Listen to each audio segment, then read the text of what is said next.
ಇದನ್ನ ನಾವು ಮೊದಲನೇ ದಿವಸದಿಂದ ಈಗಾಗಲೇ ಒಂದು 4 ತಿಂಗಳಿಂದ ವಿರೋಧ ಮಾಡ್ಕೊಂಡು ಬರ್ತಾ ಇದೀವಿ. ಸರ್ಕಾರ ಐಡಿಯಾ ಕೊಟ್ಟಾಗಿಂದ ಬೆಂಗಳೂರಿನಲ್ಲಿ ಕಾರ್ ಉಪಯೋಗಿಸುವಂತದ್ದು 12% ಜನ.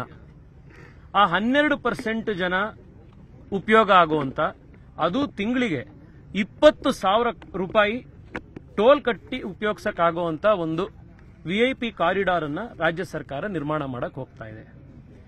ಇದಕ್ಕೆ ಬೆಂಗಳೂರಿನ ಬೇರೆ ಬೇರೆ ಪಾರ್ಕ್ಗಳನ್ನ, ಕೆರೆಗಳನ್ನ ಹುಡುಕಿದ್ದಾರೆ ಎಂಟ್ರಿಗೆ, ಎಕ್ಸಿಟ್ಗೆ. ಇದು ಒಂದು ದಿವಸ ಲಾಲ್ಬಾಗು ಅಂತಾರೆ, ಇನ್ನೊಂದು ದಿವಸ ಅಲ್ಲಿ ಸ್ಯಾಂಕಿ ಟ್ಯಾಂಕು ಅಂತಾರೆ, ಇನ್ನೊಂದು ದಿವಸ ಕೃಷ್ಣರಾವ್ ಪಾರ್ಕ್ ಅಂತಾರೆ. ಅಲ್ಲಿಗೆ ಬಂದು ಸರ್ವೆ ಮಾಡಿದ್ದಾರೆ. ಒಂಥರ ನಾಗರಾವಿನ ಹೆಡೆ ಇದ್ದಂಗಿದು ಇದ್ರ ಎಂಟ್ರಿ ಎಕ್ಸಿಟ್. ಎಲ್ಲಿ ಬರುತ್ತೆ, ಎಲ್ಲಿ ಕೊಕ್ಕತ್ತೆ ಇವತ್ತು ಗೊತ್ತಾಗ್ತಾ ಇಲ್ಲ. ಯಾವ ಪಾರ್ಕಿಗಾದ್ರೂ ಬರ್ಬೋದು, ಯಾವ ಕೆರೆ ಹತ್ರನಾದ್ರೂ ಬರ್ಬೋದು. ಇದು ಆ ತರದ್ದು ಒಂದು ಪ್ರಾಜೆಕ್ಟ್ ಅನ್ನ ಇವತ್ತು ರಾಜ್ಯ ಸರ್ಕಾರ ಇಲ್ಲಿ ಬಂದಿದೆ. ಇಲ್ಲಿ ಅಧಿಕಾರಿಗಳಿಗೆ ಇದ್ರ ಸಂಬಂಧಪಟ್ಟಂತವರಿಗೆ ಯಾವುದೇ ಪ್ರಶ್ನೆ ಕೇಳಿದ್ರು ಅವ್ರಿಗೆ ಯಾವುದಕ್ಕೂ ಉತ್ತರ ಇಲ್ಲ. ಎನ್ವಿರಾನ್ಮೆಂಟ್ ಪರ್ಮಿಷನ್ ತಗೊಂಡಿದ್ದೀರಾ, geological survey of India permission ತಗೊಂಡಿದ್ದೀರಾ, ಅಸೆಸ್ಮೆಂಟ್ ಮಾಡಿದ್ದೀರಾ, ಹೈಡ್ರೋಲಾಜಿಕಲ್ ಸರ್ವೆ ಮಾಡಿದ್ದೀರಾ, ಯಾವುದೂ ಇಲ್ಲ. ಆದ್ರೆ ಆಗ್ಲೇ ಟೆಂಡರ್ ಕರೆದಿದ್ದಾರೆ. ಇದನ್ನ ನಾವು ಮಾಡೇ ಮಾಡಬೇಕು ಅನ್ನುವಂತ ಹಠಕ್ಕೆ ರಾಜ್ಯ ಸರ್ಕಾರ ಬಿದ್ದಿದೆ. ಇದು ಬೆಂಗಳೂರಿನ ಮತ್ತು ರಾಜ್ಯ ಸರ್ಕಾರವನ್ನ ಆರ್ಥಿಕವಾಗಿ ಕಂಪ್ಲೀಟ್ ಆಗಿ ದಿವಾಳಿ ಎಬ್ಸೋದಿಕ್ಕಿರುವಂತ ಇನ್ನೊಂದು ಯೋಜನೆ ಇದು. ಇವತ್ತು ಈ ಪ್ರಾಜೆಕ್ಟ್ ಎಷ್ಟು ಫೈನಾನ್ಷಿಯಲಿ ಅನ್ವಯಬಲ್ ಅಂದ್ರೆ DPR ನಲ್ಲೇನೆ ಅವರೇ ಹೇಳ್ಬಿಟ್ಟಿದ್ದಾರೆ. 7,500 ಕೋಟಿ ರೂಪಾಯಿನ ವಯಬಿಲಿಟಿ ಗ್ಯಾಪ್ ಫಂಡಿಂಗ್ ಆಗಿ ಕಾಂಟ್ರಾಕ್ಟರ್ ಕೊಡಬೇಕು ಅಂತ. ಈ 7,500 ಕೋಟಿ ಎಲ್ಲಿಂದ ತರ್ತೀರಾ?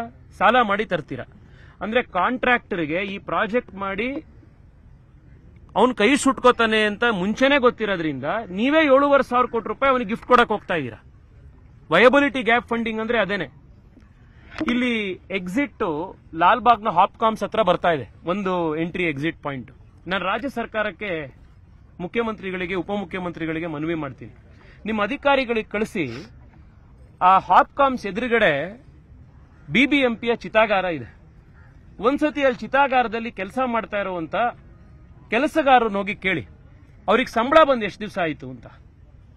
1.5-2 ವರ್ಷದಿಂದ ಮಶಾಣದಲ್ಲಿ, ಚಿತಾಗಾರದಲ್ಲಿ ಕೆಲಸ ಮಾಡ್ತಾ ಇರುವಂತ ಕಾರ್ಮಿಕರಿಗೆ ನೀವು ಸಂಬಳ ಕೊಟ್ಟಿಲ್ಲ. 7,500 ಕೋಟಿ ರೂಪಾಯಿ ಯಾವುದೋ ಹೊಸ ಕಾಂಟ್ರಾಕ್ಟರ್ಗೆ ಗಿಫ್ಟ್ ಕೊಡಕ್ ರೆಡಿ ಆಗಿದ್ದೀರಾ. ಇದು ಈ ರಾಜ್ಯ ಸರ್ಕಾರದ ಒಂದು ಯೋಜನೆ. ಇದನ್ನ ಭಾರತೀಯ ಜನತಾ ಪಾರ್ಟಿ ಸಂಪೂರ್ಣವಾಗಿ ಆಸ್ ಅ ಪಾರ್ಟಿ ಇದನ್ನ ನಾವು ವಿರೋಧ ಮಾಡ್ತಾ ಇದ್ದೀವಿ. ಇದು ತೇಜಸ್ವಿ ಸೂರ್ಯ ವಿರೋಧ ಮಾಡ್ತಾ ಇರೋದಲ್ಲ. ಇದು ಯಾರೋ ಒಬ್ಬರ ವೈಯಕ್ತಿಕ ವಿರೋಧ ಅಲ್ಲ. ಇದು ಸಾರ್ವಜನಿಕರ ವಿರೋಧ, ಬೆಂಗಳೂರಿನ ಜನರ ವಿರೋಧ. ಭಾರತೀಯ ಜನತಾ ಪಾರ್ಟಿ ಒಂದು ಧ್ವನಿಯಾಗಿ ಜನರ ವಿರೋಧವನ್ನು ನಾವು ಇವತ್ತು ವ್ಯಕ್ತಪಡಿಸ್ತಾ ಇದ್ದೀವಿ. ಕೋರ್ಟ್ನಲ್ಲೂ ಕೂಡ ಡಿಸೆಂಬರ್ 9ನೇ ತಾರೀಕು ಹಿಯರಿಂಗ್ ಇದೆ. ಕೋರ್ಟ್ ಕೇಳುವಂತ ಯಾವ ಪ್ರಶ್ನೆಗೂ, ನಾವು ಕೇಳ್ತಿರುವಂತ ಪ್ರಶ್ನೆಗೆ ಅಧಿಕಾರಿಗಳಿಗೆ ಸರ್ಕಾರದ ಹತ್ರ ಉತ್ತರ ಇಲ್ಲ. Public preservation, park preservation act ಉಲ್ಲಂಘನೆ ಆಗ್ತಾ ಇದೆ, ಜಿಯೋಲಾಜಿಕಲ್ ಆಕ್ಟ್ ಉಲ್ಲಂಘನೆ ಆಗ್ತಾ ಇದೆ, ಹೈಡ್ರೋಲಾಜಿಕಲ್ ಸರ್ವೆ ಮಾಡಿಲ್ಲ, ಆಕ್ವಿಫರ್ ಸರ್ವೆ ಮಾಡಿಲ್ಲ.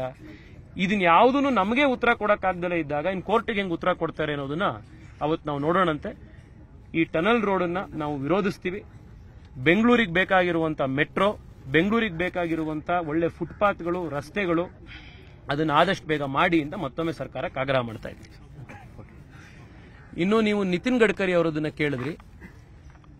ಈ ಕಾಂಗ್ರೆಸ್ನವರು ನಿತಿನ್ ಗಡ್ಕರಿ ಅವರು ಯಾವುದೋ ಸಂದರ್ಭದಲ್ಲಿ ಬೇರೆ ಇನ್ಯಾವುದೋ ಒಂದು ಪ್ರಾಜೆಕ್ಟಿಗೆ ಸಂಬಂಧಪಟ್ಟಂತೆ ಮಾತಾಡಿದ್ದಂತ ಒಂದು ವಿಡಿಯೋವನ್ನ ಹಿಂದೆ ಮುಂದೆ ಇಲ್ದಲೆ ಕಟ್ ಮಾಡಿಬಿಟ್ಟು ಈ ಐಡಿಯಾ ಕೊಟ್ಟಿರೋದೇನೆ ನಿತಿನ್ ಗಡ್ಕರಿ ಅವರು ಅನ್ನೋ ರೀತಿ ಇವತ್ತು ರಿಜ್ವಾನ್ ಅರ್ಷದ್ ಅವರಾಗಿರ್ಲಿ, ಕಾಂಗ್ರೆಸ್ನವರಾಗ್ಲಿ ಇವತ್ತು ಬಿಂಬಿಸ್ತಾ ಇದ್ದಾರೆ.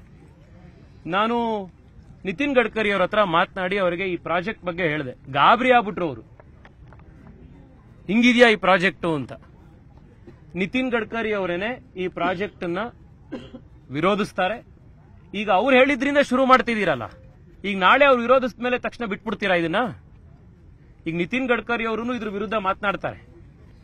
ಅವರು ಮಾತನಾಡಿದ ಮೇಲೆ ಇದನ್ನ ಮಾರನೇ ದಿವಸ ನೀವು ಕೈ ಬಿಡಬೇಕು. ಯಾಕೆಂದ್ರೆ ಇವತ್ತು ನೀವು ಈ ಪ್ರಾಜೆಕ್ಟ್ ಅನ್ನ ಯಾಕೆ ಶುರು ಮಾಡಿದೀರಿ ಅಂದ್ರೆ ಗಡ್ಕರಿ ಅವರು ಹೇಳಿದ್ರು ಅದಕ್ಕೆ ಶುರು ಮಾಡಿದೀರಿ ಅಂತ ಇದ್ದೀರಾ. ಈ ಗಡ್ಕರಿ ಅವರು ನಾಳೆ ಡೆಲ್ಲಿಗೆ ವಾಪಸ್ ಬಂದ ಮೇಲೆ ಈ ಪ್ರಾಜೆಕ್ಟ್ ಸರಿ ಇಲ್ಲ, ಈ ಪ್ರಾಜೆಕ್ಟ್ ಅನ್ವಯಬಲ್ ಅನ್ನುವಂಥದ್ದನ್ನ ಗಡ್ಕರಿ ಅವರು ಹೇಳಿದ ಮೇಲೆ ಮಾರನೇ ದಿವಸ ನೀವು ಇದನ್ನ ಬಿಡಬೇಕು. ಇದು ಕಾಂಗ್ರೆಸ್ನವರೇ ನಾವು ಮಾಡ್ತಾ ಇರುವಂತ ಸವಾಲು.